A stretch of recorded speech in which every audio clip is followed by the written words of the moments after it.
Chapter 2, Inside the Dragon Nursery. You have probably guessed by now that Hiccup was not your normal Viking hero. For a start, he didn't look like a hero. Somebody like Snotlout, for instance, was tall, muscly, covered in skeleton tattoos, and already had the beginnings of a small mustache. This consisted of a few straggly yellow hairs clinging to his upper lip and was deeply unpleasant to look at, but still impressively manly for a boy not yet 13. Hiccup was on the small side and had the kind of face that was almost entirely unmemorable. He did have heroic hair, which was a very bright red and stood up vertically however much you tried to wet it down with seawater.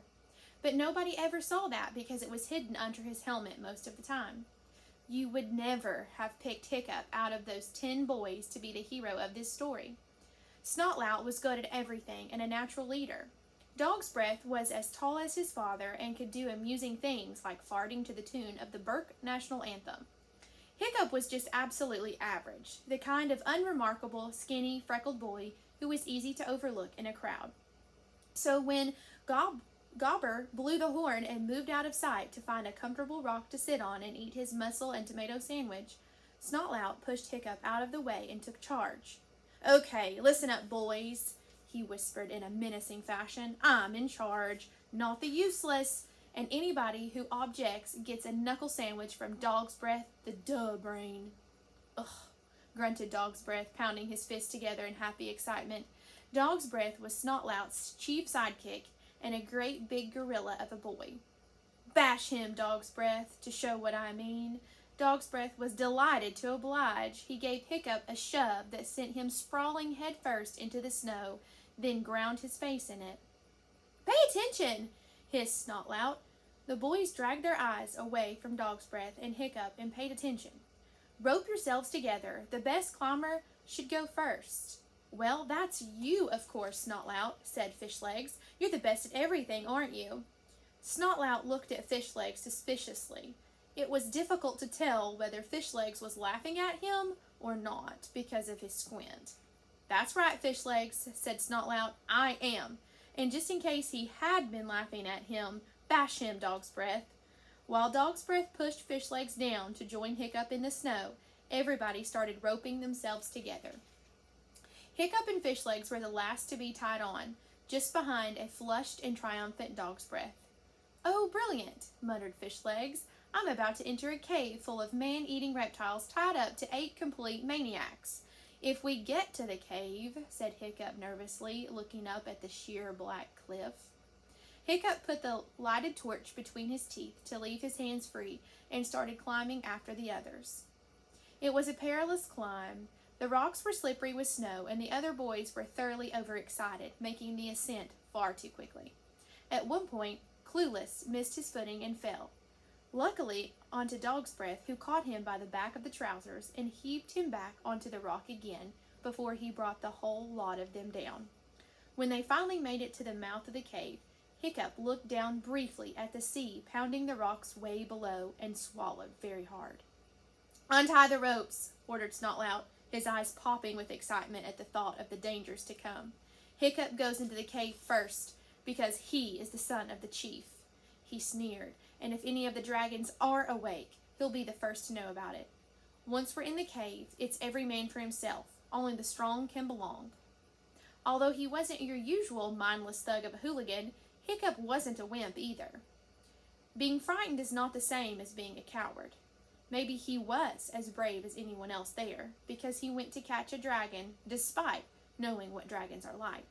And when he had climbed perilously to the mouth of the cave and had found that inside there was a long, twisty tunnel, he still went down it, despite not being too keen on long, twisty tunnels with dragons at the end of them. The tunnel was dripping and clammy. At times it was high enough for the boys to walk upright. Then it would close down into narrow, claustrophobic holes that the boys could only just squeeze through, squirming on their stomachs with the flares held in their mouths. After 10 long minutes of walking and crawling into the heart of the cliff, the stench of dragon, a salty stink of seaweed, and old mackerel heads got stronger and stronger until finally it became unbearable and the tunnel opened out into an enormous cavern. The cavern was full of more dragons than Hiccup could have ever imagined existing. They were every possible color and size, and they included all the species that Hiccup had heard of and quite a few more that he hadn't. Hiccup started sweating as he looked around him at pile after pile of the animals draped over every available surface, even hanging upside down from the roof like giant bats. They were all fast asleep, and most of them were snoring in unison. This was a sound so loud and so deep that it seemed to penetrate right into Hiccup's body and vibrate around his soft insides, churning his stomach and bowels, and forcing his heart to beat at the same slow dragon pulse. If one, just one, of these countless creatures were to wake up, it would raise the alarm to the others, and the boys would meet a horrible death. Hiccup had once seen a deer that had wandered too close to Wild Dragon Cliff, torn to pieces in a matter of minutes. Hiccup closed his eyes. "I will not think about it," he said to himself. "I will not." None of the other boys were thinking about it. Ignorance is very useful in such circumstances. Their eyes were popping with excitement as they walked through the cave, hands over their noses to keep out the revolting smell, looking for the biggest dragon they could find that would fit in their basket. They left the torches in a pile at the entrance.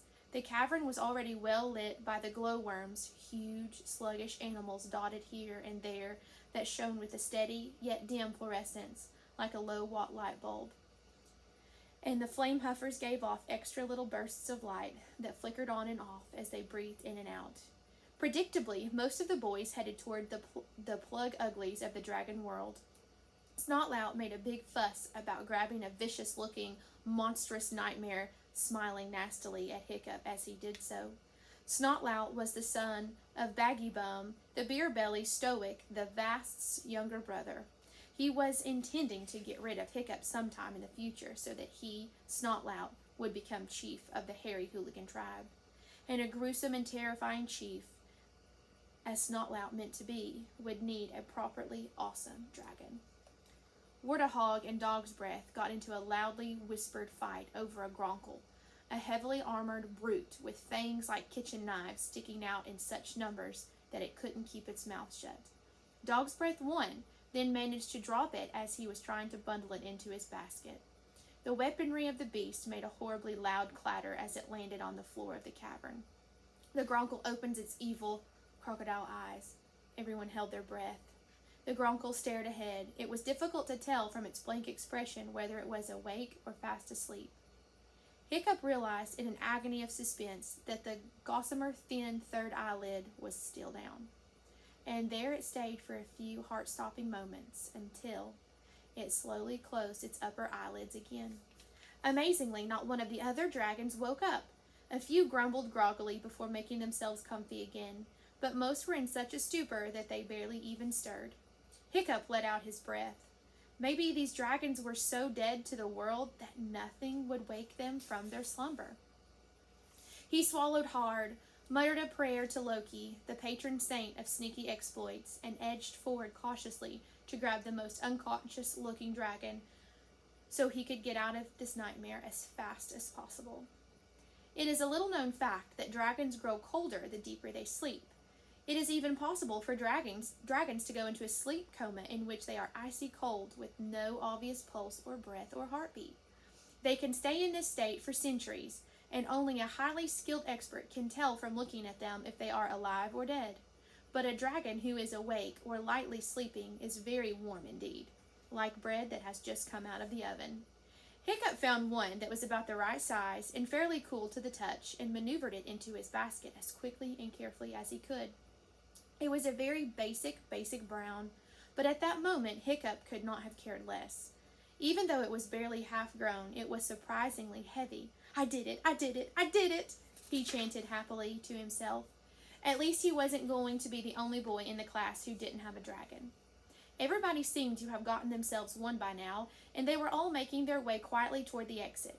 Everybody, that was, except for Fishlegs, who was already covered in a bright red itchy rash, and was at that very moment approaching a pile of naughtily entangled natters on very loud tiptoes.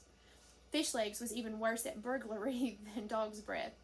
Hiccup stopped dead in his tracks. "Don't do it, Fishlegs! Please don't do it," he whispered. But Fishlegs was fed up with Snotlout's taunting and of being sneered and jeered at. He was going to get himself a really cool dragon that all the other boys would respect. Squinting so hard he could barely see the pile of dragons, his eyes streaming and scratching himself violently, Fishlegs reached slowly toward the bottommost dragon, took one leg in his hand, and gently yanked. The entire pile came crashing down in a furious tangle of limbs and wings and ears. Every boy in the cavern gave a horrified gasp. Most of the Natters snapped crossly at each other before settling back down to sleep. One brute, bigger than the others, opened his eyes and blinked a few times. Hiccup noted with great relief that the third eyelid was still down. The boys waited for the eyes to close, and then Fishlegs sneezed. 4 gigantic sneezes that went echoing and bouncing off the cavern walls.